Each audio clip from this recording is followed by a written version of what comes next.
I'm Christy Lee Stadenholm calling. You're watching Newsstream, and these are your world headlines. Health officials in Spain say the condition of a nurse's assistant infected with Ebola has worsened. 5 other people are being monitored for possible exposure at a hospital in Madrid.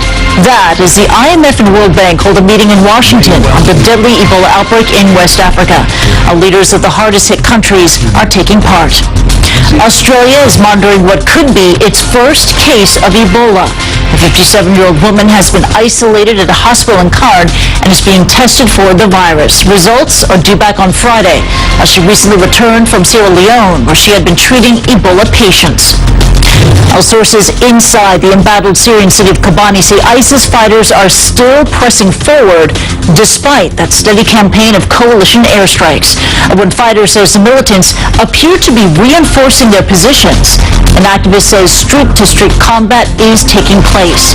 An ISIS takeover of Kobani would give the group an unhindered swath of territory from Raqqa all the way to the Turkish border. Now, the French novelist Patrick Modiano has been awarded this year's Nobel Prize in Literature.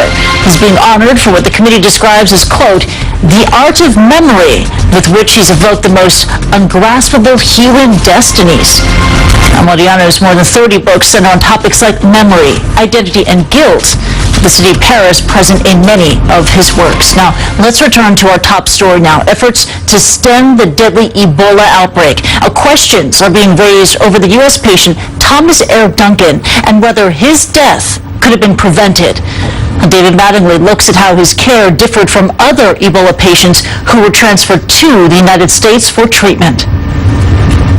Thomas Eric Duncan's death leaves behind a trail of questions about Ebola treatment and prevention that is more than 5,000 miles long. Liberian health officials didn't suspect the sick woman Duncan assisted in Monrovia was infected with Ebola until after Duncan was already in the United States. 5 days after his arrival, an ailing Duncan goes to the hospital in Dallas and tells them of his recent travel from Africa. But they just give him antibiotics and send him home. Regretfully, that information was not fully communicated throughout the full team. And as a result, the full import of that information wasn't factored into the clinical decision-making. Duncan spends 3 days potentially exposing others before he's back, even sicker this time, in the hospital. It takes 2 days to confirm he's infected with Ebola. Duncan's case is a sharp contrast to Dr. Kent Brantley and missionary Nancy Wrightbull, America's first Ebola patients. Both were diagnosed in Africa and given an experimental drug, ZMapp, and flown to the United States in quarantine. The drug seemed to work. What a great nursing staff and what great doctors. You treated me with expertise, yet with such tenderness and compassion. Duncan was in the hospital for 9 days when his girlfriend speaks from quarantine begging that he get the same experimental drug. I'm just asking God and asking the American government the same medicine they're giving the people that come from Liberia, the Ebola people that came, the people with Ebola that came in Atlanta. And please help him save his life. He is too young to die. But supplies of ZMapp are depleted. The hospital confirms Duncan was given a different experimental drug. Already in serious condition, his status doesn't improve. Blood transfusions from Ebola survivors are also believed to provide antibodies to patients still fighting the disease. Dr. Kent Brantley today gave blood to one Ebola patient, an NBC cameraman.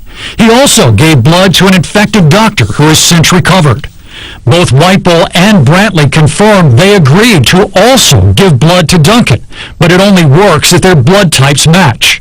Now, it no longer matters. Today, we are deeply saddened by the death of the patient in Dallas. Duncan's case ends with the worst possible outcome. Brantley was out of the hospital in 19 days, Wrightbull out in 14. After finally being admitted, Thomas Eric Duncan died in 11. David Mattingly, CNN, Atlanta. Remember, Ebola is extremely deadly, but not very contagious. Now, the virus is transmitted by contact with the bodily fluids of an infected person. Symptoms generally occur 8 to 10 days after infection, but can take up to 21 days. And people with Ebola suffer from extreme vomiting, diarrhea, and high fevers, which causes sweating. Now, that puts the people who care for them at risk of exposure. But proper hygiene can help stop the spread. UNICEF is one aid group trying to educate people about how to protect themselves. It's also working to distribute 50,000 household protection kits in Liberia. And let's take a look at some of the items inside. Each kit, it contains protective gowns, but also gloves, masks, as well as soap, chlorine, and a sprayer, along with instructions on the use and safe disposal of biohazardous materials. UNICEF says that these kits allow family caregivers to look after Ebola sufferers as safely as possible.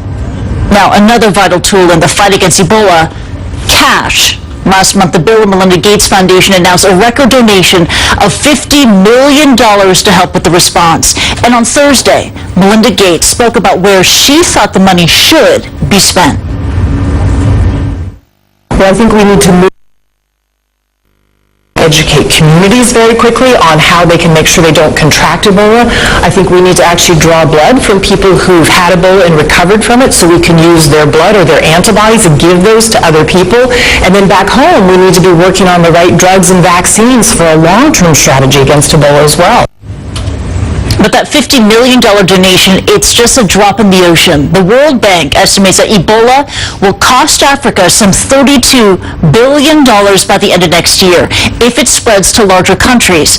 Leaders from Sierra Leone, Guinea, and Liberia, they're all speaking at the annual meeting of the World Bank and the IMF today.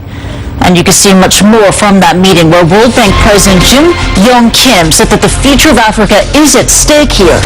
Aisha Sase will have a live report on World Business Today. That's in just under half an hour from now, right here on CNN. Now you're watching Newsstream, and still to come on the program, speculation abounds over where North Korea's young dictator has gone. It has been weeks since he's made a public appearance, leaving many to wonder just who is really ruling the Hermit Kingdom right now.